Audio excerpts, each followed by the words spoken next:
Coucou la famille, j'espère que vous allez bien, de ma part ça va très bien. On se retrouve aujourd'hui pour une nouvelle vidéo et pour cette nouvelle vidéo ça va être une story time. Donc voilà, je sais que vous aimez trop mes histoires, vous aimez trop que je vous raconte un peu mes péripéties. Donc je suis là pour ça, alors sans plus tarder, c'est parti!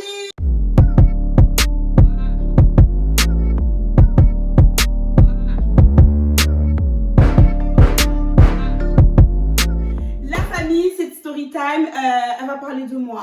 Je tiens à préciser parce que dernièrement ça parlait pas de moi. Cette story time vraiment c'est mon histoire. Voilà, ça a commencé quand je suis tombée enceinte. Donc je suis tombée enceinte en 2013, septembre 2013 à la rentrée. Je me rends compte que je suis enceinte. Putain, qu'est-ce que je vais faire et tout. Je suis vraiment perdue à ce temps-là parce que faut savoir que je voulais vraiment retourner à l'école cette année-là parce que j'avais arrêté ma seconde un peu plus tôt au mois de mai.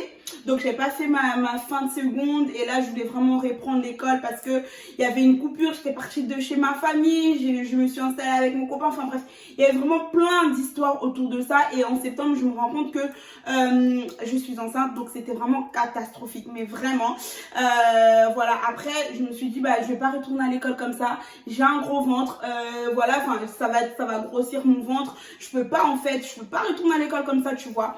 Donc voilà, j'ai pris la décision de faire une année vraiment comme on dit sabbatique, une année sans aller à l'école, tranquille, vivre ma grossesse au calme. Après vous connaissez mes péripéties et tout, comment c'était galère et tout ça, ma vie peut-être pas. Je me retrouve à Orléans. Quand je me retrouve à Orléans, donc je décide après mon accouchement de retourner à l'école tout simplement parce que j'en avais vraiment envie. Je me voyais pas rester comme ça, aller travailler. Non, en fait, c'était pas possible. Même si j'allais avoir 18 ans, je me suis dit non, il faut au moins que j'ai quelque chose. En fait, il faut au moins que je continue l'école. J'avais cette envie-là, tu vois. Maintenant, il faut savoir que les gens autour de moi aussi me motivaient. Les gens, je vais bien citer les quelques personnes que j'avais autour de moi, c'est-à-dire que les amis de mon ex à l'époque, ma mère, mon père, c'était vraiment des personnes qui me disaient vas-y, quand tu vas accoucher, il faut vraiment retourner à l'école, c'est très important. Et les gens aussi me disaient, les peu d'amis que j'avais, enfin, c'était même pas mes amis à moi, mais les gens bienveillants, je vais dire, ils me disaient aussi, voilà, c'est mieux d'avoir tes bagages professionnels. Au moins, tu vas jusqu'au bac. Après, si tu veux continuer, tu continues, mais au moins, tu vas jusqu'au bac. Ça pourra t'ouvrir des portes. Là, tu t'es même pas arrêté en première, en fait, t'as même pas fini ta seconde. C'est vraiment comment dire, c'est vraiment pas correct, en fait, pour toi, pour ta vie plus tard, tu vois. Donc, j'avais tout ça dans ma tête. Je me suis dit, ouais, c'est vrai, ils ont raison. Faut vraiment que je retourne à l'école. Maintenant, qu'est-ce qui m'a motivée encore plus pour que je puisse retourner à l'école? Écoutez-moi bien, c'est les critiques des gens. Les gens, ils ont commencé à me critiquer, mais vous avez même pas idée. C'est-à-dire que les personnes de ma famille, les personnes que je ne donnais même pas l'heure à l'époque, les personnes que je ne considérais même pas, ils ont commencé à me critiquer, que ce soit sur les réseaux, que ce soit en vrai. J'avais des échos qui arrivaient que ouais, je vous cite, que Bénédicte, elle est tombée enceinte, elle a gâché sa vie, elle va jamais réussir, elle va rester comme ça. En plus, quand t'as un enfant jeune comme ça, t'as pas de motivation, donc elle ira même pas à l'école, elle va jamais finir ses études, elle aura pas un bon travail. Bref, en fait, c'est des critiques des gens et même jusqu'à aujourd'hui, tellement que moi, ma vie, les gens connaissent pas trop ce que je fais, tu vois. Donc, les gens continuent à critiquer, mais bref, on parle pas d'aujourd'hui, on parle vraiment de l'époque. Donc, voilà, les gens ont commencé à critiquer. Quand je commençais à écouter tout ça, je me suis dit mais attends, mais les gens ils se prennent pour qui? Ils se prennent pour Dieu, ils se prennent pour je sais pas quoi. En fait, eux ils sont là chez eux, ils ont décidé de mettre un point à ma vie genre comme ça. C'est pas parce que je suis tombée enceinte à 17 ans, parce qu'il faut savoir que je tombe enceinte à 17 ans. C'est pas parce que je tombe enceinte à 17 ans que voilà, ma vie elle est finie. Non, hors de question. J'ai ma motivation, j'ai mon envie de retourner à l'école et je veux prouver à ces gens-là que c'est possible en fait. Et je veux même me prouver à moi-même que c'est possible de faire ça, tu vois. Donc j'ai commencé à être vraiment plus motivée par rapport à ça. J'ai prié aussi, demandé à Dieu si c'était vraiment le bon chemin à suivre, parce que c'est pas la destinée de tout le monde. Tout le monde n'a pas été destiné à aller à l'école et après voilà, tu vois. Il y a des gens, ils vont pas à l'école, mais aujourd'hui ils réussissent très bien leur vie. Enfin, tu vois, c'est ça le truc.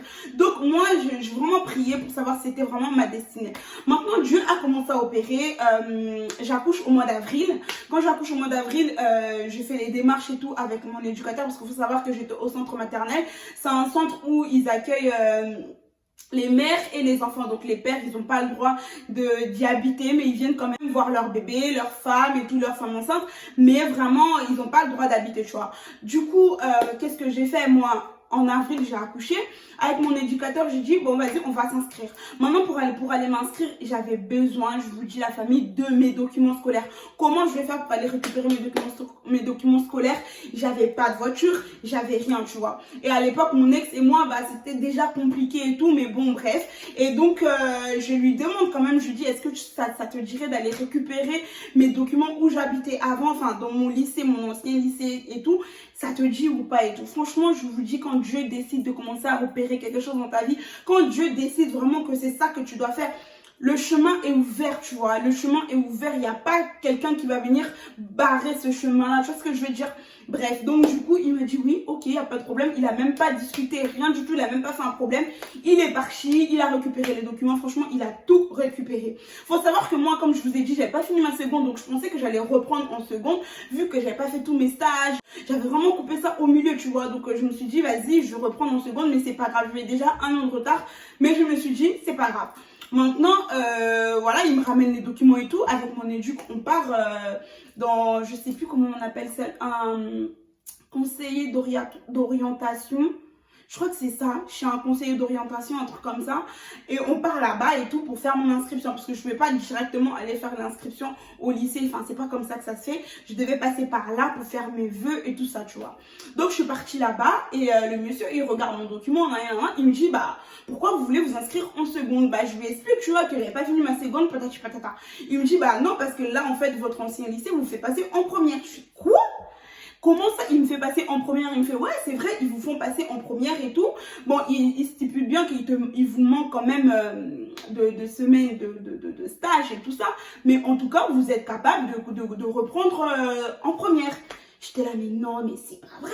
J'étais trop choquée, la famille, je vous dis, j'étais trop choquée. Et comme je vous dis, hein, Dieu avait décidé que j'allais retourner à l'école. Parce que tout ce qui se passait, en fait, c'était à ma faveur. C'était juste pour me pousser, en fait, à retourner à l'école, tu vois. Maintenant, j'avais mon bébé et tout. Les gens, ils ont commencé à parler. Le monsieur, là où on était, il a commencé à me dire, mais oui, mais si on te fait ton inscription et tout, est-ce que tu es capable et tout d'assumer l'école? Parce que faut savoir que avec un enfant, on n'est pas trop sûr que tu as la motivation et tout. Je suis, mais en fait, de quoi je me mêle? Parce que moi, j'ai la motivation, je sais tout. Je sais très très bien que je vais tenir jusqu'à la fin. Je vais faire ma première, ma terminale et vous verrez. Il me dit, ouais, mais avec un enfant, ça peut être facile. Est-ce que vous avez un mode de garde? À cette époque-là, j'avais pas encore le mode de garde. J'avais fait des demandes à la crèche et j'attendais en fait qu'ils puissent me répondre, tu vois.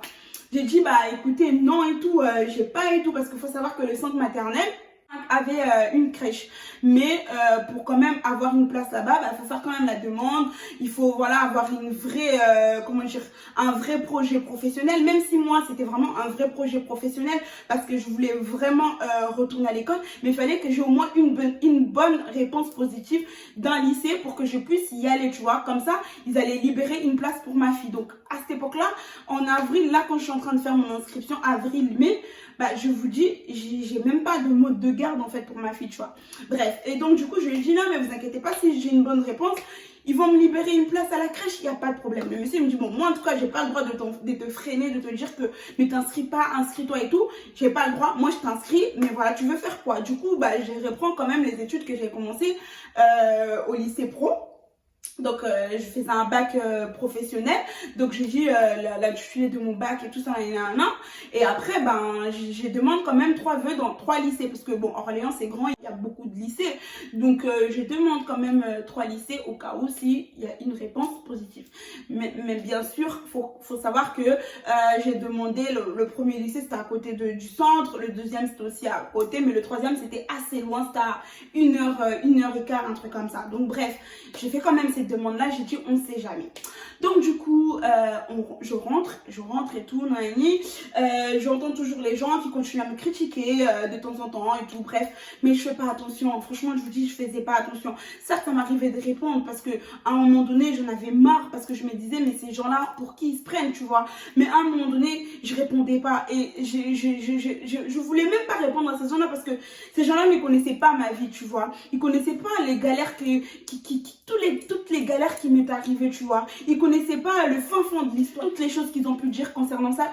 J'écoutais, j'ai dit, c'est pas grave et tout. Et même quand j'ai accouché, la même chose et tout. Et mes projets professionnels, je voulais pas dire, je voulais pas en parler parce que je me suis dit, c'est pas grave, je vais les laisser dans leur merde, je vais les laisser dans leur pensée de merde, c'est pas un problème. Moi, je vais avancer. Du moment où moi j'avance, c'est l'essentiel. Du moment où ma mère, mon père sont au courant, c'est l'essentiel. Même quand j'ai accouché, les gens commençaient à parler et tout. Limite, même il y en a, ils disaient que si j'accouche, ils allaient directement me donner l'appartement. Et je vous dis, hein, les gens, ils s'inventent tellement des vies dans leur tête, vous pouvez même pas savoir. Même vous-même, ça vous met dans des doutes. J'ai habité dans des colocations, mais vraiment trop bizarres. Pourtant, je suis enceinte. Aujourd'hui, là même, je suis même pas dans une belle maison, même pas dans un appartement. Je suis dans un centre maternel. C'est un foyer, en fait.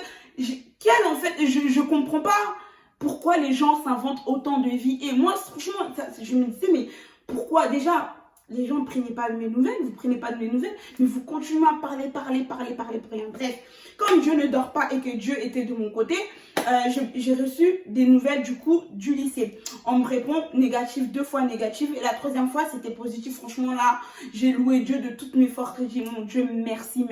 Même si c'était le lycée le plus loin, mais c'est pas grave en fait. J'étais trop contente, je vous dis la famille, j'étais heureuse. Je disais oh putain, mais merci mon Dieu. Comme ça les gens ils vont fermer leur bouche, les gens ils vont même pas parler. Mais d'un côté, j'avais pas envie de crier ça, j'avais pas envie de dire à tout le monde que ouais je suis au lycée. J'ai dit même à mes parents, faut même pas dire aux gens, faut que moi j'avance comme ça, qu'ils restent dans leurs idées de merde comme ça, c'est pas grave. Bref, du coup j'ai commencé le lycée avec mon bébé. Du coup elle avait 4 mois, je vous dis la famille, j'avais mal au cœur. Mon petit bébé là, elle avait 4 mois ma fille, 4 mois quand j'ai repris l'école. Je reprends l'école et tout en septembre. J'arrive à l'école, voilà. Et pas le corps d'une femme qui vient d'accoucher parce que j'avais rajeuni. Voilà, je faisais vraiment 18 ans, genre je faisais pas la vie. Après, je dis pas que les femmes qui ont accouché font vie, tu vois. Moi dans mon camp, en tout cas, c'était comme si j'étais sans enfant, tu vois. Bref, et quand je suis partie à l'école et tout, j'arrive et je me pose pas des questions. Je me dis, c'est pas grave, je sais pas si je vais leur dire que j'ai un enfant, je sais pas si je vais leur dire que j'ai pas d'enfant. En tout cas, ça va aller au feeling, on verra. Donc, je me suis pas posé 1000 questions, je suis partie, j'ai fait ma rentrée, tout s'est super bien passé et tout. Je me suis fait tout de suite des copines parce que moi, je suis grave sociable. Enfin, maintenant, moi, mais avant, j'étais trop sociable. Donc, je me suis fait des copines et tout, enfin, trop bien. Maintenant et tout, 2 jours après, en ville et tout, au centre-ville, je vois, il y a une fille qui est dans ma classe qui me voit avec mon bébé. Ali, elle était dans la poussette et tout, j'étais avec son père et tout. Et là, la personne me dit, c'est ton enfant et tout.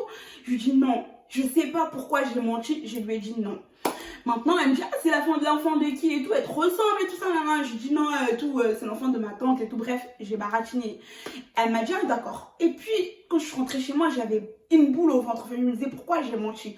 Sachant que cette personne-là, je vais rester 2 ans dans la même classe qu'elle. Pourquoi je lui ai menti en fait? Je ne veux plus mentir. Et c'est là que j'ai compris que ça ne servait à rien de mentir, tu vois. Je me suis dit, je ne vais pas mentir, je vais assumer. De toute façon, sur Facebook, partout, j'ai publié les photos de mon bébé, que j'étais fière de mon bébé, j'étais fière qu'elle soit belle, qu'elle soit un beau bébé, qu'elle soit en bonne santé. Pourquoi là, je vais mentir? Non, je vais dire la vérité. Comme ça, moi, j'assume jusqu'au bout. Parce que là, c'est comme si j'assumais pas mon enfant, or que je l'assume vraiment à 100%. J'assumais mon bébé à 100%, tu vois. Du coup, le lendemain, à mes copines et tout, j'ai envoyé un message au père de ma fille. Je lui ai dit, viens et tout, viens me chercher avec la petite. Donc, ils sont venus. Et j'ai dit à mes copines, bah écoutez, j'ai un truc à vous dire et tout, j'ai un bébé. Elles me disent, non, mais c'est pas possible et tout, t'as pas un bébé. Je dis, si, j'ai un petit bébé et tout, c'est une petite fille, elle a 4 mois et tout.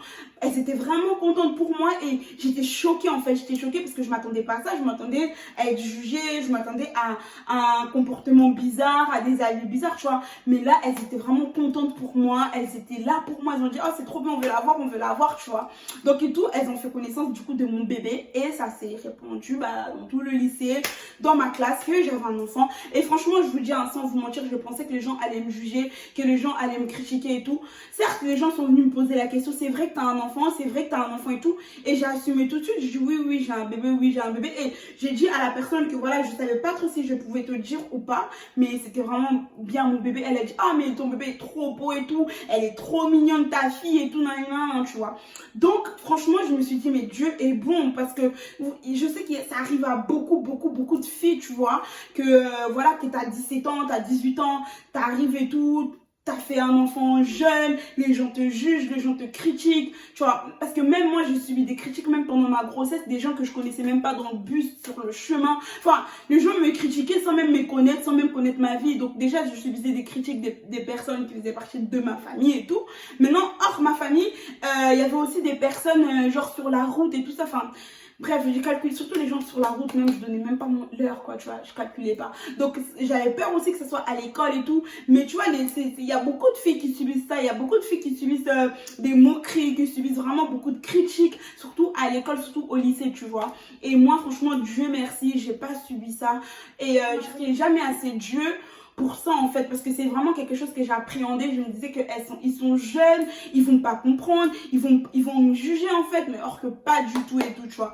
J'avais vraiment des personnes bienveillantes à côté de moi, autour de moi.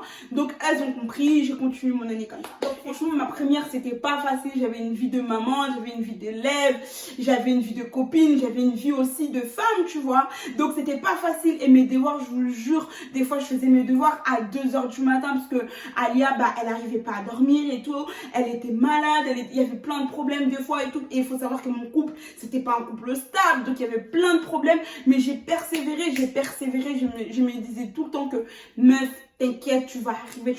Et Dieu merci, Dieu m'avait donné vraiment des bonnes copines, même si la plupart aujourd'hui on n'est plus amis, mais à cette époque-là, franchement, Dieu avait mis vraiment des bonnes personnes autour de moi qui me conseillaient, qui me disaient t'inquiète, tiens bon et tout. J'ai fait tous mes stages. Il faut savoir que j'étais en retard de stage. Je pense que j'étais la seule à avoir plus de stages que tout le monde dans la classe, parce que je devais rattraper tous mes stages de seconde. Je vous dis tous mes stages de seconde. Et il faut savoir qu'en seconde, on a 4 semaines, on a 8 semaines de stage, plus le stage de première, vous imaginez, tu vois. Donc, je devais rattraper tout ça. J'avais pas de vacances. C'était vraiment une galère pas possible. J'avais pas de vacances. Je partais pas pendant mes vacances. Du coup, je partais faire mon stage. C'était même pas rémunéré. Enfin, c'était compliqué. Je vous jure, mais j'ai tenu bon. Je me disais, c'est pas grave. Seul Dieu sait pourquoi c'est dur pour moi. Mais je sais qu'à la fin, je réussirai. Je sais qu'à la fin, je sortirai victorieuse de tout ça en fait. Je sais que à la fin ça va être bien, ça va être bon, ça va être bien, tu vois. Et donc du coup, en première, du coup, je me suis battue à faire des devoirs, à faire plein de trucs, à réviser. Des fois, je révisais même pas. Des fois, j'avais même pas le temps de faire mes devoirs. Du coup, j'arrivais à l'école, mes copines m'aidaient et tout. Bref, c'était vraiment compliqué. Et mes stages, j'étais tout le temps là. J'ai jamais été absente parce que je savais que si je suis absente un jour, il va falloir que je rattrape. Donc, non. J'étais tout le temps là, même si mon bébé avait besoin de moi. Mais franchement, je disais, c'est pas grave et tout. Je fais ça pour elle, je fais ça pour moi. Donc, je vais me battre. Et donc en première et tout, il y avait l'examen, le BEP. Et je l'ai passé comme ça. Franchement, je vous dis, j'avais pas révisé de ouf. Mais grâce à Dieu, grâce à sa bonté, grâce à l'intelligence qu'il a mis dans ma tête, à la force, le courage qu'il avait mis en moi, je suis partie faire cet examen-là. J'ai réussi. J'ai eu mon BEP et j'étais trop heureuse. Tu vois, j'étais vraiment heureuse. Et là, vraiment, je me suis dit, bon, là, c'est la première étape. J'ai réussi cette première étape. Il me reste la dernière étape, la terminale. Mais je vais réussir, il n'y a pas de problème. Je vais réussir ça. Maintenant, j'ai publié sur Facebook que, ouais, vas-y, j'ai mon BEP. Tu vois, j'étais trop contente.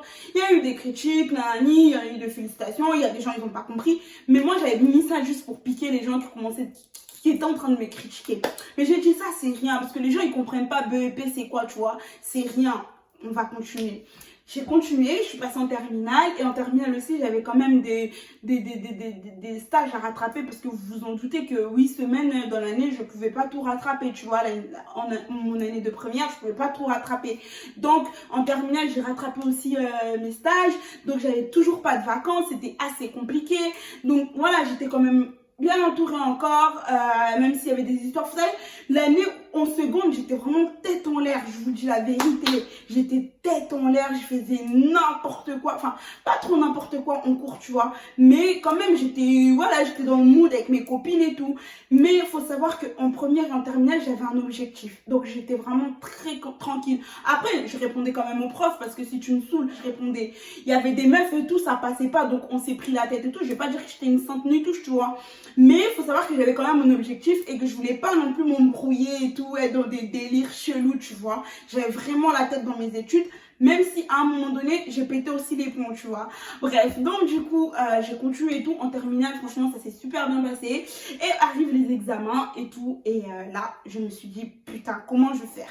Ils nous donnent, je crois, une semaine des révisions parce que je sais qu'il y a des gens, ils révisent et tout au fur et à mesure dans l'année. Moi, j'avais pas le temps.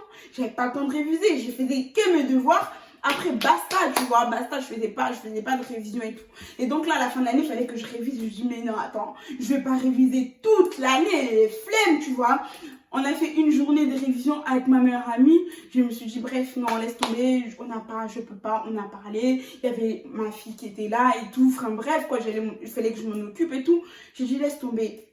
Et donc après, on a révisé quand même un tout petit peu, mais pas de ouf qui allait nous aider à avoir notre bac, tu vois. Pas de ouf. Et je me suis dit, bon, qu'est-ce que je fais? Et je sais pas pourquoi, je vous dis la vérité, je ne sais pas pourquoi. Quand je vous dis que c'est Dieu, franchement, mes études, c'est Dieu. Mes études, c'est Dieu. En fait, toute ma vie, c'est Dieu. Vous savez, les gens, ils comprennent pas ma vie. Ils se disent que, mais pourquoi elle fait des story time? Ça, c'est vraiment, j'ouvre une parenthèse. Les gens se disent, pourquoi elle fait des story time? Pourquoi elle parle de sa vie? Elle a pas honte. J'ai pas honte. Parce que, en fait, c'est que j'ai vécu. C'est vraiment des témoignages. Tu vois, c'est dans deux sortes. Je fais ça story time et tout. Je vous raconte et tout, mais c'est tellement des choses bien qui m'est arrivé parce que grâce à Dieu, je m'en sors toujours. Grâce à Dieu, il se passe toujours des trucs de bien dans ma vie, même si je galère au début, tu vois. Et j'ai pas honte de raconter ça. Franchement, mes story time, j'en ai pas honte du tout et c'est pas fini en fait, tu vois. Donc voilà, je ferme la parenthèse.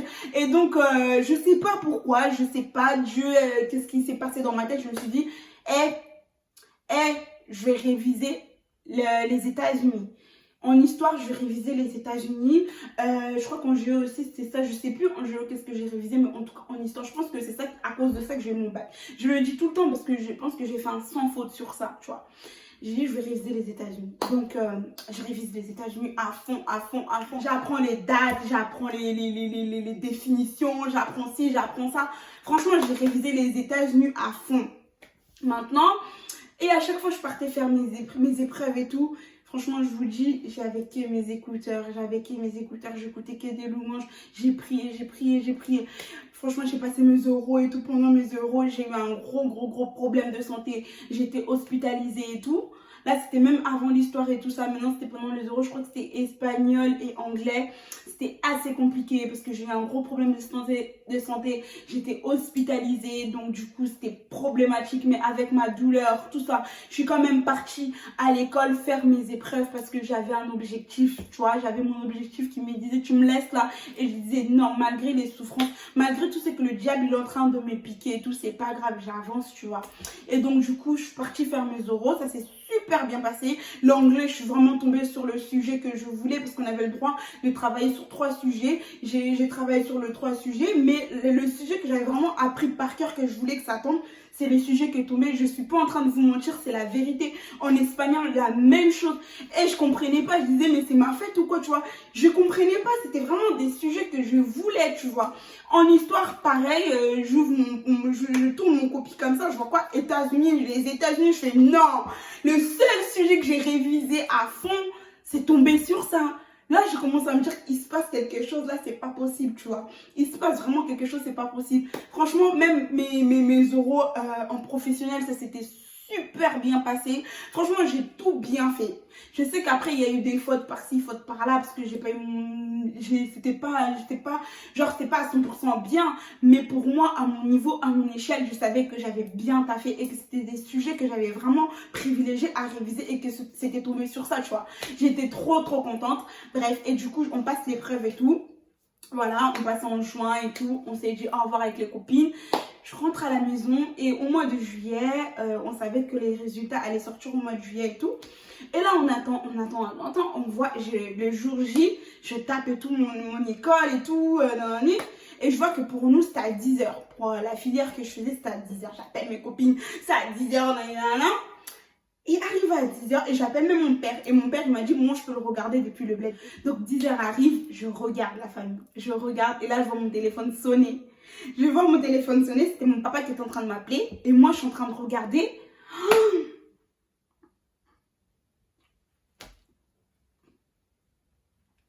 J'ai eu mon bac.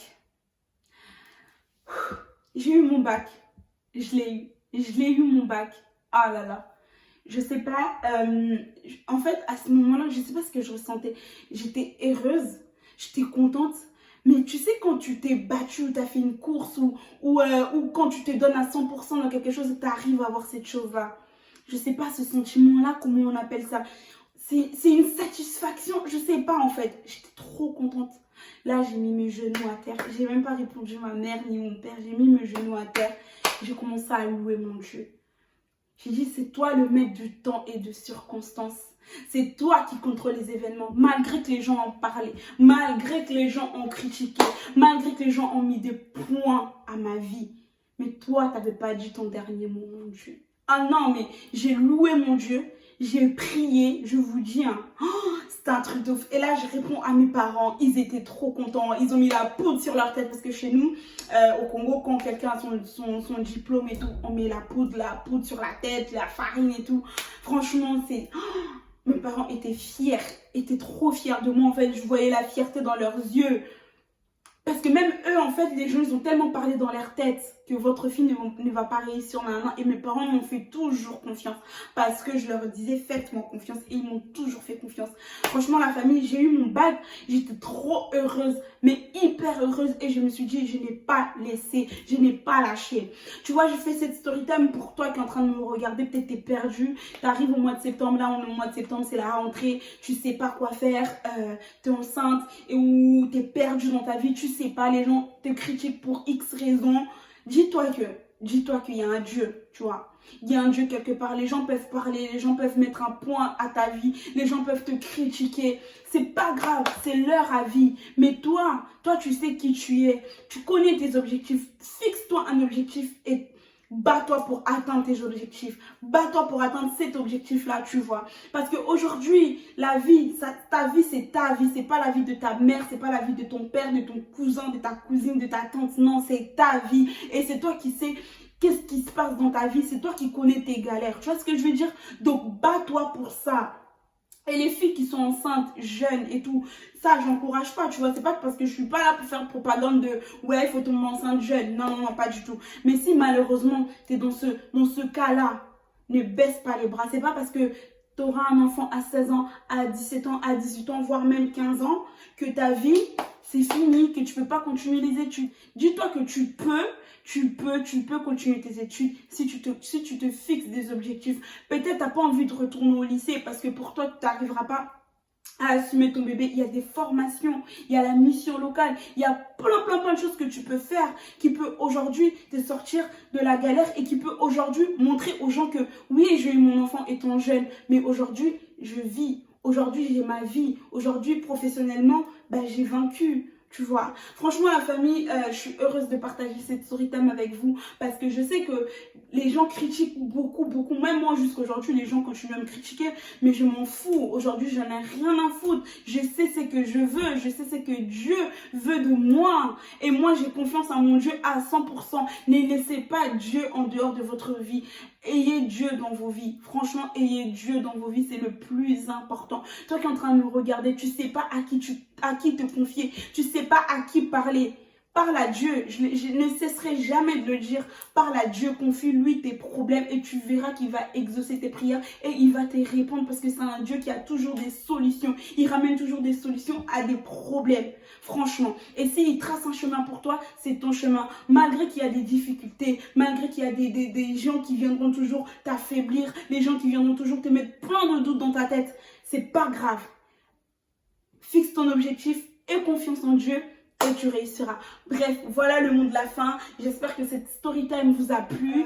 Si tu es nouveau sur cette chaîne, abonne-toi. Et pour les autres, pour tout le monde, aimez la vidéo, commentez. Franchement, n'hésitez pas de m'ajouter sur mes réseaux sociaux, Instagram et Snapchat. Et surtout sur Instagram, il y a un jeu concours. Alors, je vous invite vite, après cette vidéo, va sur Instagram, va sur mon Instagram et va jouer au jeu concours. Peut-être que tu gagneras le lot que je vous propose. Voilà, je vous fais plein de bisous et je vous dis à la prochaine.